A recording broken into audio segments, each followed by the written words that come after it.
Halo, nama saya Wisnu Sagita. Saya merupakan salah satu peserta PLDP 3 Angkatan ke-20. Entitas saya saat ini adalah PTP 4 Regional 5 Kalimantan. Pada kesempatan ini, saya akan menyampaikan ulasan singkat mengenai manajemen bisnis usaha perkebunan.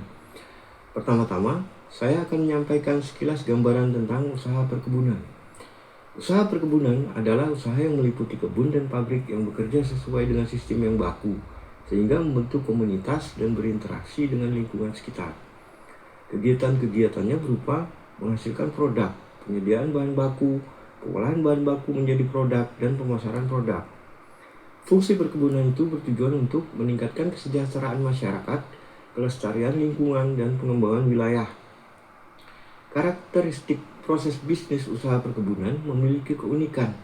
Keunikan itu berupa aspek sosial budaya dan politik, ketidakpastian produksi, campur tangan pemerintah, dan struktur persaingan serta rantai pelaku usaha. Pokok-pokok permasalahan yang masih dihadapi oleh usaha perkebunan diantaranya produktivitas dan kualitas produk masih rendah, sentra produksi tersebar dan berada di daerah, persaingan bahan baku yang relatif kurang sehat, industri pengolahan yang belum berkembang, ekonomi biaya tinggi akibat berbagai pungutan dan pajak, kualitas dan komitmen SDM pekebun relatif masih rendah, tekanan isu global mengenai lingkungan, keamanan pangan, dan lain-lain. Usaha perkebunan tentu memberikan sistem perencanaan dan pengendalian manajemen untuk memastikan proses bisnis berjalan sesuai ketentuan dan tata kelola, serta memastikan tujuan dicapai dengan risiko minimal. Manajemen adalah proses perencanaan, pengorganisasian, menggerakkan dan mengarahkan serta mengontrol aktivitas organisasi agar tujuan organisasi dapat tercapai atau biasa dikenal dengan POAC, Planning, Organizing, Actuating, and Controlling. Perencanaan dapat diartikan sebagai suatu proses pemilihan dan menghubung-hubungkan fakta serta menggunakannya untuk menyusun asumsi-asumsi yang diduga bakal terjadi di masa datang untuk kemudian merumuskan kegiatan-kegiatan yang diusulkan demi tercapainya tujuan-tujuan yang diharapkan. Control system adalah seperangkat sistem formal maupun non-formal dalam organisasi yang digunakan untuk mengendalikan tujuan organisasi.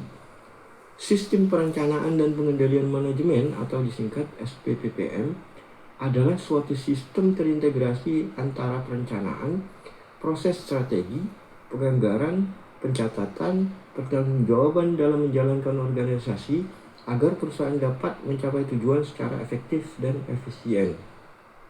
Fungsinya adalah sebagai tool yang membantu manajemen dalam mengarahkan organisasi untuk mencapai tujuan.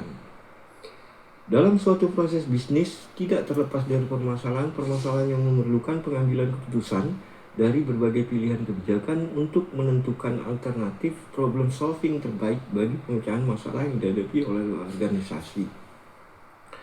Untuk mendapatkan good problem solving sebagai pemecah masalah yang dihadapi oleh organisasi dalam proses bisnisnya, dapat dilakukan melalui langkah-langkah.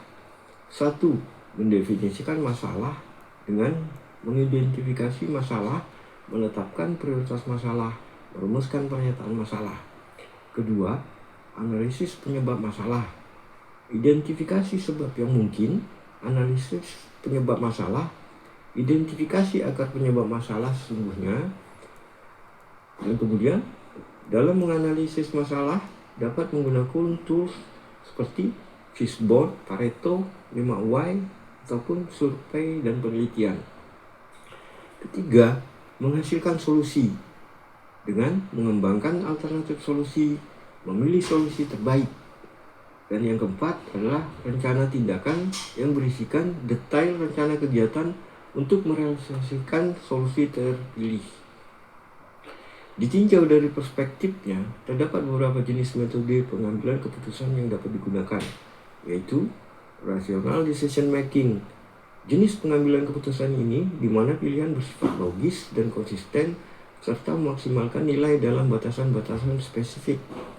Bounded rationality, pengambilan keputusan yang rasional dengan model yang disederhanakan dengan mengeluarkan hal-hal esensial dari masalah tanpa menangkap semua kompleksitasnya.